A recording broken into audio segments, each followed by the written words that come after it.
ഇത് നമ്മുടെ ലാസ്റ്റ് പാർട്ടാണ് കേട്ടോ, എന്റെ പോസ്റ്റ്മോർട്ടം. പൊതുവേ എന്റെ പോസ്റ്റ്മോർട്ടത്തിന്റെ രീതികളൊന്നും ആൾക്കാർക്ക് ഒട്ടും ഇഷ്ടപ്പെടാറില്ല. അപ്പോൾ പ്രസവം കഴിഞ്ഞപ്പോൾ ഞാൻ ഡോക്ടറിനോട് ചോദിച്ചു നമ്മൾ ശ്രദ്ധിക്കേണ്ടതായ കാര്യങ്ങൾ എന്തെങ്കിലും ഉണ്ടെന്ന്. ഡോക്ടർ പറഞ്ഞു ജസ്റ്റേഷണൽ ഡയബറ്റിക് ആണ്, ഷുഗർ ഒന്ന് ശ്രദ്ധിച്ചാൽ മതി, വേറെ ഒന്നും കുഴപ്പമില്ലെന്ന്. അത് കേട്ടപാടെ ഞാൻ പ്രസവം കഴിഞ്ഞപ്പോൾ 2 പീസ് ബ്രോസ്റ്റഡ് ചിക്കനും ഒരു ചിക്കൻ സാൻഡ്വിച്ച് ഓർഡർ ചെയ്ത് കഴിച്ചു കേട്ടോ. ഞാൻ 2 പ്രസവത്തിന് പറ്റി നോക്കിയിട്ടില്ല. പിറ്റേ ദിവസം തന്നെ ഞാൻ എന്റെ ബില്ല് അടയ്ക്കാൻ വേണ്ടി പോയി. അവർ ജെഫിയുടെ ആരാണ് ഞാൻ പറഞ്ഞു, ഞാൻ തന്നെ ജെഫി അമ്മേ, പിന്നെ ഹെൽപ്പിന് നിൽക്കുന്ന ചേച്ചിയോട് ഞാൻ പറഞ്ഞു എന്റെ സ്വന്തം കാര്യം എനിക്ക് തന്നെ ചെയ്യണം, ഞാൻ തന്നെ തുണി മടക്കി വെക്കുന്നു, തന്നെ പോയി കുളിക്കുന്നു, അത്രയും ചെയ്തതേ എനിക്ക് ഓർമ്മയുള്ളൂ. പിന്നെ ഈ ജീവനുള്ള കോഴീനെ മസാല കൂട്ടി ഗ്രില്ല് ചെയ്താൽ എങ്ങനെ ഇരിക്കും, അങ്ങനത്തെ ഒരു അനുഭവമായിരുന്നു. പക്ഷെ അത് ഇതുകൊണ്ടാണ് ഞാൻ വിചാരിക്കുന്നില്ല കേട്ടോ. കാര്യം എന്റെ ഹീലിംഗിന്റെ പ്രശ്നമാണത്. എനിക്ക് പ്രസവത്തിനെക്കാളും പാടാണ് ഹീലിംഗ്. ഞാൻ കഷായം ഒന്നും കുടിച്ചിട്ടില്ല, ലേഹ്യം കഴിച്ചിട്ടില്ല. രണ്ടാമത്തെ പ്രസവത്തിന് ഞാൻ ബ്രസ്റ്റ് ഫീഡ് ചെയ്യുന്നില്ല എന്ന് തീരുമാനിച്ചതുകൊണ്ട് തന്നെ ഒരു കഷായം രുചി തോന്നിയപ്പോൾ ഇച്ചിരി എടുത്ത് കുടിച്ചു. പിന്നെ കുളി, എനിക്ക് ആ ഫസ്റ്റിന് ആ ചേച്ചി ഹെൽപ്പ് ചെയ്യുന്നേ ഉള്ളൂ കുളിക്കാനുള്ളത്, എണ്ണ വരട്ടോ അതൊന്നുമില്ല, മരുന്നിട്ട് കളപ്പിക്കുക അതൊന്നും ഇല്ല കേട്ടോ. രണ്ടാമത്തതിന് വീട്ടുകാർക്ക് സന്തോഷത്തിന് വേണ്ടി പതിച്ചുണ്ടായിരുന്നു. അപ്പോൾ എനിക്ക് തോന്നിയൊരു കാര്യം, സമയമുള്ളവരാണ് ഇങ്ങനെയൊക്കെ കുളിക്കേണ്ടത്. കാര്യം നല്ല ആശ്വാസമാണ്, പക്ഷെ സമയം വേണം.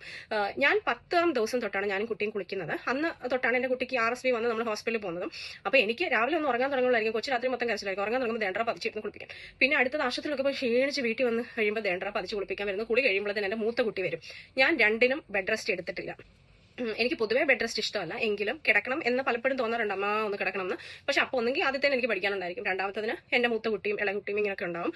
പിന്നെ അടുത്തത് ഉറക്കം. ഞാൻ ആദ്യം ഹെൽപ്പിന് നിൽക്കുന്ന ചേച്ചിമാരെയാണ് ഞാൻ ഈ രാത്രിയിൽ ഇടയ്ക്ക് ഒരു ഹെൽപ്പ് വേണമെങ്കിൽ വിളിക്കുക, ആദ്യമൊക്കെ ഈ പെയിൻ കാരണം.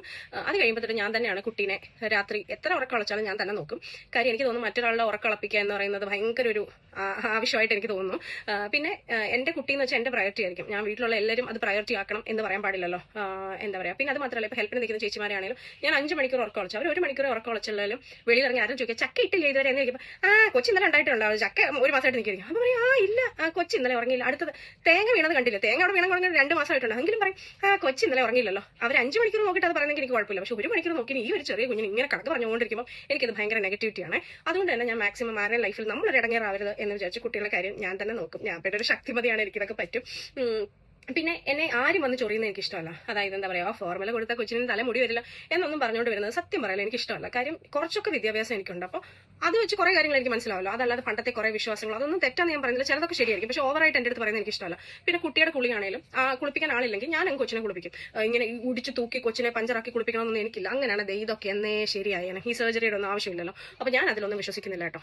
നമ്മൾ ഈ പശുവൊക്കെ എങ്ങനെയാണ്, നമ്മുടെ തൊഴുത്തിലൊരു പശു ഉണ്ടെങ്കിൽ പശു പ്രസവിക്കുന്നു, കിടാവിനെ അങ്ങ് നോക്കുന്നു. അല്ലാതെ നാട്ടിലെ പശുക്കളെല്ലാം വന്ന് പറയും കുട്ടീനെ എങ്ങനെ നോക്കണം നോക്കണമെന്ന് ഇല്ലല്ലോ. ഈ വന്ന് പറയുന്ന പൊതുവെ സ്ത്രീകളുടെ ഒരു സ്വഭാവം ഞാൻ ശ്രദ്ധിച്ചിട്ടുള്ളത്, അവർ ഹെൽപ്പ് ചെയ്യുന്നതായിട്ട് എനിക്കൊരു 80% ഓഫ് സ്ത്രീകളും ഹെൽപ്പ് ചെയ്യുമല്ല, ഭയങ്കരമായിട്ട് നമ്മളെ മാനസികമായിട്ട് വിഷമിപ്പിച്ച് നമ്മൾ ചെയ്യുന്ന ശരിയാവുന്നില്ല, നമ്മുടെ കോൺഫിഡൻസിനെ ഇടിച്ച് തകർത്ത് തരിപ്പടാക്കിയിട്ടായിരിക്കും പോവാം. പിന്നെ എന്റെ ഹസ്ബൻഡ് ഇത് മനസ്സിലാക്കും കേട്ടോ. കാര്യം എൻ്റെ അടുത്ത് ചോദിക്കാം, അവർ ചെയ്യുന്നില്ല, നിനക്ക് ചെയ്ത എന്തോ, നിനക്ക് മാത്രം എന്തൊരു പ്രത്യേകത, ഇത് നല്ലതായിരിക്കും, അങ്ങനെയൊന്നും പറയാറില്ല. എന്റെ പേരന്റിങ്ങിൽ പുള്ളി വിശ്വസിക്കുന്നു എന്നുള്ളതാണ്. ഓക്കെ.